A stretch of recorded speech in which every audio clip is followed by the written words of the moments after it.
Super invention. It's one of those where as soon as I laid eyes on it, I just thought, why has there never been this before? It seems so obvious now that you've seen one. And Big Bill, no? yeah, I imagine it's going to go from strength to strength, and it could be quite revolutionary, but we'll hear. Time now. RNIB Connect Radio's Barry Snell finds out about an exciting new invention which could be set to revolutionise blind and partially sighted people's everyday mobility. We're going to chat about accessible technology now. I'm delighted to be joined by visually impaired inventor Peter Forsyth and his co-inventor Laura McLean, who between them have come up with a cracking idea. It's called the Ramble Tag. And yeah, Tom, tell us more, please. Well, it's something that between us we created out of necessity. So there's a story behind it. There is a story behind it, yeah. And what's that story? Why the necessity? Well, I have a large dog. He's not a guide dog. That's Mr. Finn, the retriever. Right. And Laura has a dog too, and that's Lady Soda. They're great names. Yeah, so what was happening was that occasionally my partner, that's Frances, that's Dr. Frances, would, maybe go away with her family, or, she wouldn't be around to assist me with walking the dog. So Laura had very kindly, volunteered to help me. So what we were doing, we were going out with both the dogs, and we would find that so often it occurred that one of them might pull in either direction, which would cause Laura and I to lose contact. At this time, I would hold on to the material on Laura's elbow, and she would just keep me right, as it were. So this, as I say, we were losing contact time after time, and I was struggling to sort of relocate myself, and we had just been blethering, carrying on a bit, and Laura had suggested, there must be an easier way than this, and I sort of came back with, it'd be great if you had a handle in your arm, and that's how it all started. Now, before we come into studio, obviously I met you guys in reception, and Laura, you were wearing the device. Would you like to describe it, please, to the listeners? It's a very simple harness worn on the upper arm, and it's a lightweight, waterproof band that goes around the arm, and it has a neoprene handle. I had quite a tight but firm handle that hangs just to the length of your elbow. Fastens with 2 Velcro straps, so dead easy to put on. You don't notice wearing it. It's really impressive. That's the first thing that jumped out at me. Yeah, no, we've developed it through quite a different, each stage of development. We've tweaked wee bits, the shape of it, the materials. We had to have it that was comfortable to wear for the wearer, and comfortable for the hand to be in, in all weathers.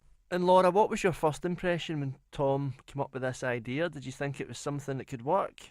It was just a kind of back and forth spark. So we went straight on to, we could put it around the arm with a Velcro, a simple Velcro kind of thing. And that night, I chopped up an old bag that I had lying around and just sort of put together a kind of test of proof of concept to go out with the next day. So turned up in the morning with it. And does it make you feel more comfortable as the guide?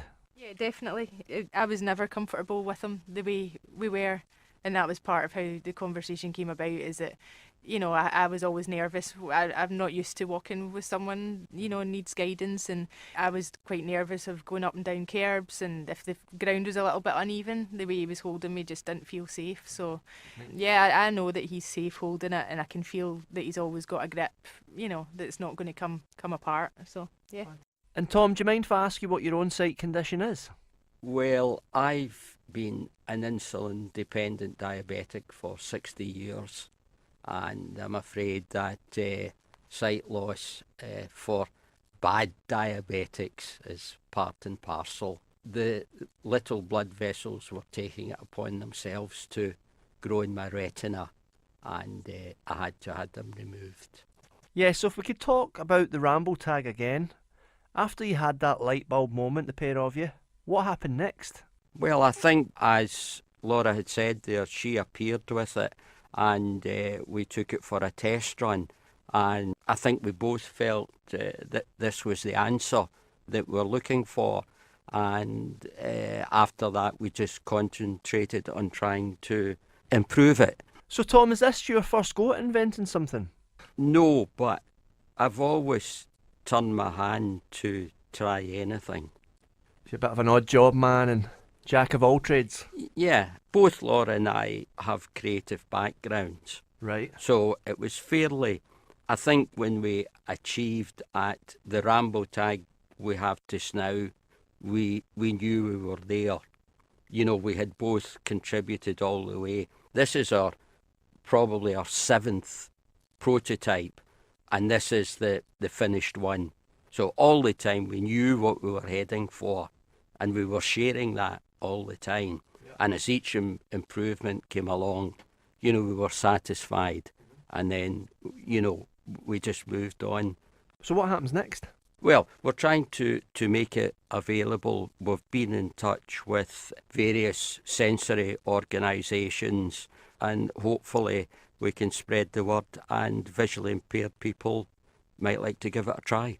Now, you said to me when we were coming up to the studio there that you're not in it for the money. What would you like to see happening with your product? Well, we would really like that if it is going to enhance or improve the lifestyle of the visually impaired, let them have a wee bit more fun, then I think we would be quite happy if it did that. We will, of course, take the money. Don't get us wrong. Now, obviously, I asked Laura to describe it as a sighted person. Can you sell it to the blind community, Tom? Why should people be interested in getting their hands on the Ramble Tag?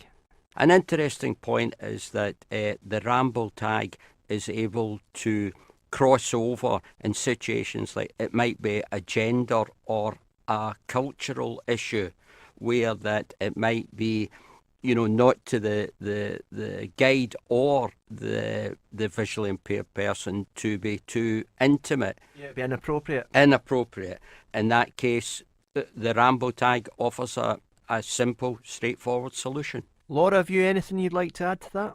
Yeah, everything about it is weatherproof, waterproof. You know, we've designed it in Scotland, and we've been very aware Probably for the of best. these reasons. So the inside that touches your arm is made of space mesh, and it's very breathable, porous, quick drying. And then the outside handle is neoprene. Which is what, you know, you'll get welly boots and stuff made out of. When you're using the Ramble Tag, you're away from the guide, although you're safe and secure, but it gives you the sense of freedom. You know, you can, if you like, set the pace. It just gives you that. You're able to smell the flowers. You know, get it on, enjoy it, walk freely, turn what may be what you might consider an awkward walk, turn it into a pleasant stroll. Get yourself a Ramble Tag. What about costs? Has that even crossed your mind yet? A realistic price? We managed to contact a manufacturer who themselves had experience of sight loss in their family, and on our initial meeting with them, both Laura and I felt that they believed in the product and they were right behind us. So we have got to the stage that we have a contract with a manufacturing company, and we're delighted to be working with them. That must be exhilarating. And I hear it's up for industry recognition already. It's up for a prestigious award. That is correct. One of my colleagues had contacted me and told me about the Blackwood International Design Award. So I contacted the Blackwood organisation in Edinburgh, and I spoke with a Mr. Paul Richoux, and I could tell by the way the conversation was going that he was really interested in the product, and he actually offered to come through to Glasgow that day to conduct an interview with Laura and myself and see the product for himself. Yeah, we just need to clarify that the Blackwood Design Awards is not quite open yet for entry, but we've had all the kind of interviews and great feedback to get to that point when they open it. And Laura, how can people find out more about the product? We currently have a Kickstarter campaign running. That has we've got a website as well, which is www.rambletag.co.uk. And that has links to our video, our Kickstarter, TV interviews, which kind of, describe. We've also got subtitles on our Kickstarter, English subtitles, if anyone needs that. And yeah, we'd encourage anyone that's interested to go on and have a look, and that'll give you all the information. You said you're both quite artistic, but this is your first venture. To me, it seems as if it's going to be a resounding success. What's next for you guys? We'll see what tomorrow brings. If we survive it. Yeah, we'll continue. It might not be for the visually impaired, but we're going to come up with something. Well, Tom Forsyth and his co-inventor Laura, I wish you lots of success with the project, and we'll no doubt get you back in again in the not too distant future. Good luck. Thank you. We can hardly wait. Fiddles. That was Barry Snell there with that report.